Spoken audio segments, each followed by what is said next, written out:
केन्द्रीय गृहमंत्री अमित शाहे राज्यसभाમાં ચર્ચા દરમિયાન દેશની આંતરિક સુરક્ષા, જમ્મુ કાશ્મીરમાં આતંકવાદનો સામનો કરવાની રણનીતિ, વિકાસ કાર્યો સહિત અન્ય મુદ્દે પણ પ્રકાશ પાડ્યો હતો.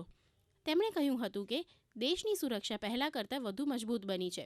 વધુમાં તેમણે જમ્મુ કાશ્મીરના આતંકવાદ, વામપંથીઓનો ઉગ્રવાદ અને ઉત્તર પૂર્વના ઉગ્રવાદ અંગે થયેલી કામગીરી વિશે પણ ચર્ચા કરી હતી.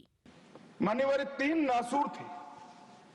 जम्मू कश्मीर की समस्या, वहां टेररिज्म की समस्या, वामपंथी उग्रवाद जो तिरुपति से पशुपतिनाथ का स्वप्न देखते थे, और तीसरा समस्या था उत्तर पूर्व का उग्रवाद, नॉर्थ ईस्ट का उग्रवाद.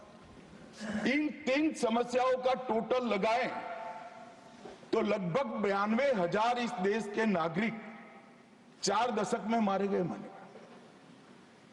और एक तीनों समस्या के संपूर्ण उन्मूलन के लिए एक सुनियोजित प्रयास कभी नहीं हुआ था, जो नरेंद्र मोदी जी ने चुनकर आने के बाद.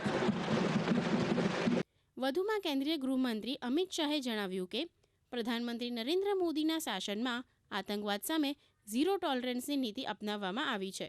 आतंकवाद के खिलाफ जीरो टॉलरेंस की नीति प्रधानमंत्री की ने. हमारे आने के बाद भी हमले हुए, उरी पर हुआ, पुलवामा पर हुआ.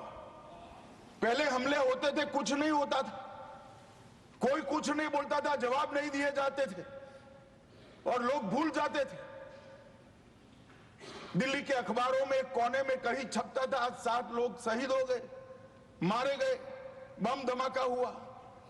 मगर कोई संवेदना तक समाप्त हो जाए, वहां तक चीजें लिंगरिंग रहती गई, लिंगरिंग रहती गई, लिंगरिंग रहती. मोदी जी के आने के बाद उरी और पुलवामा में हमला हुआ. 10 ही दिन में पाकिस्तान के घर में घुसकर सर्जिकल स्ट्राइक और एयर स्ट्राइक कर जवाब. રાજ્યસભાને સંબોધિત કરતા કેન્દ્રીય ગૃહમંત્રીએ કહ્યું કે 10 વર્ષ પહેલા આતંકવાદીઓની મહિમા ગવાતી હતી. આજે જ્યાં આતંકવાદીને મારવામાં આવે છે, ત્યાં જ તેમને દફનાવી દેવામાં આવે છે. इसके पीछे हमने कई सारे ऐसे कदम उठाए जिससे आतंकवादियों के साथ भारतीय बच्चों की जुड़ने की संख्या करीब करीब 0 हो गई है.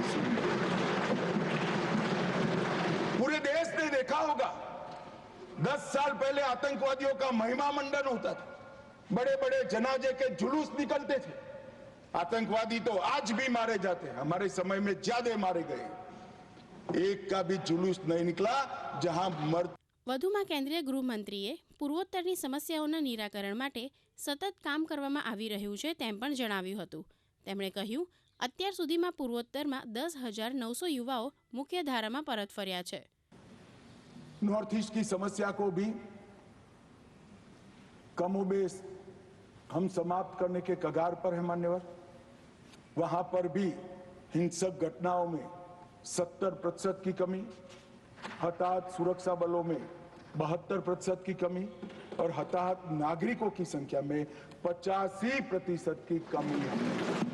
10,900 युवा हथियार डालकर मेन स्ट्रीम में आए हैं. રાજ્યસભામાં કેન્દ્રીય ગૃહમંત્રીએ કહ્યું કે કોઈપણ ભાષા સાથે હિન્દીની સ્પર્ધા નથી અને हिंदी દરેક ભારતીય ભાષાઓની સખી છે. हिंदी की कोई भारतीय भाषा से स्पर्धा नहीं है. हिंदी सभी भारतीय भाषाओं की सखी है. हिंदी से ही सभी भारतीय भाषाएं मजबूत होती है और सभी भारतीय भाषाओं से ही हिंदी मजबूत होती है.